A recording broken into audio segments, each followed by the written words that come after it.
Hi everyone, this is CJ with Cycletron. I have to say the Harley Davidson 2023 CVO road glides and street glides look pretty impressive. Of course they're going to be really expensive as usual, but I can't believe I'm saying this, but these new models may finally be worth the price with a caveat or two.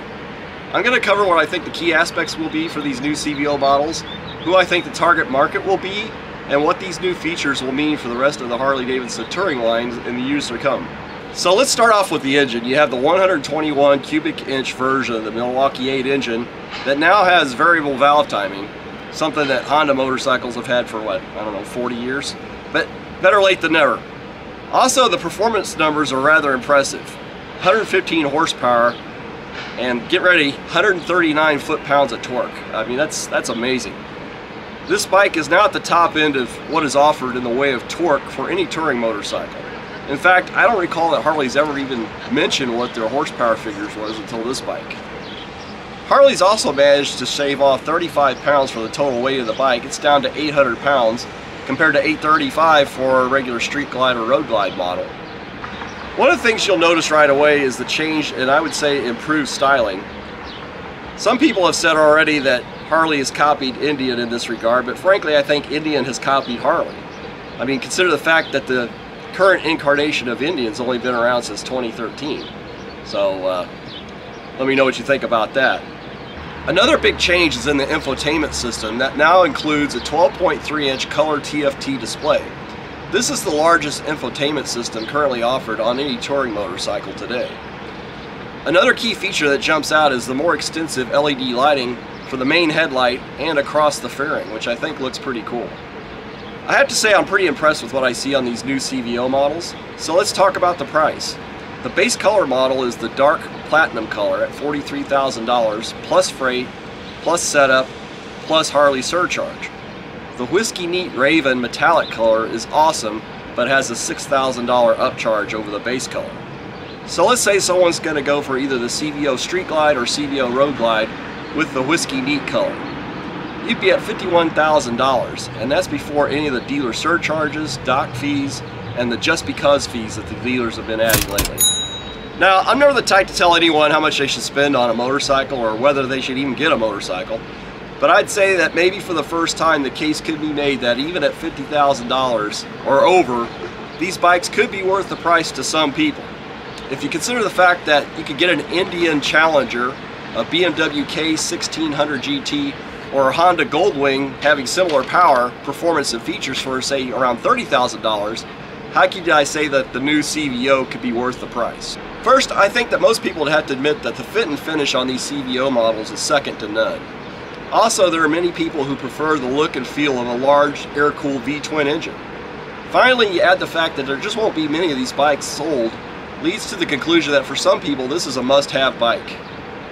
These are the people who want the latest and greatest of a given model, and the fact that it costs so much just enhances the prestige of ownership.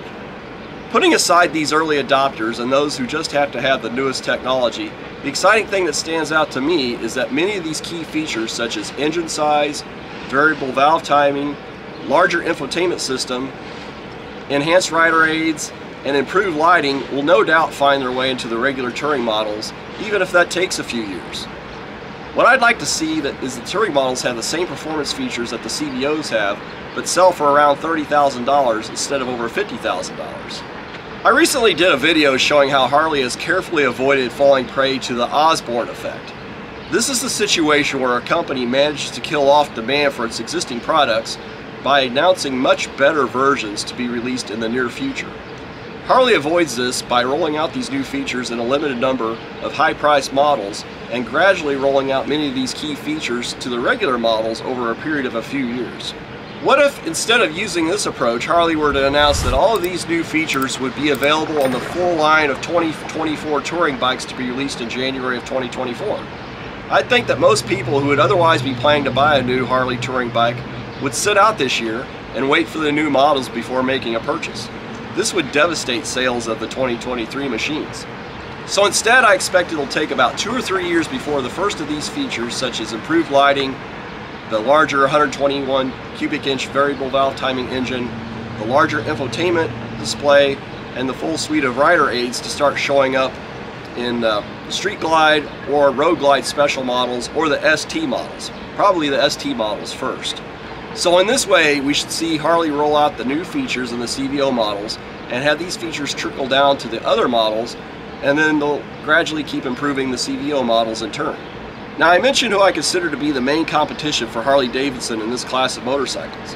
Both the BMW Case 1600 GT and the Honda Goldwing have similar performance, although the BMW has just a little less torque but significantly higher horsepower at 160. These two competing bikes have a starting price of around $25,000, but with common options, these two bikes would typically be around the $30,000 mark. What these two bikes lack are what I consider to be the much better looks and paint finishes on the CVO models. Also, the CVO models will have a different type of riding experience given the nature of its air-cooled V-twin engine as compared to the 6-cylinder engines in the Honda and BMW. So for some people not interested in the Harley riding experience per se, they'd probably not be interested in paying so much more for one of these CVO models. In looking at these new CVO models, they seem great overall.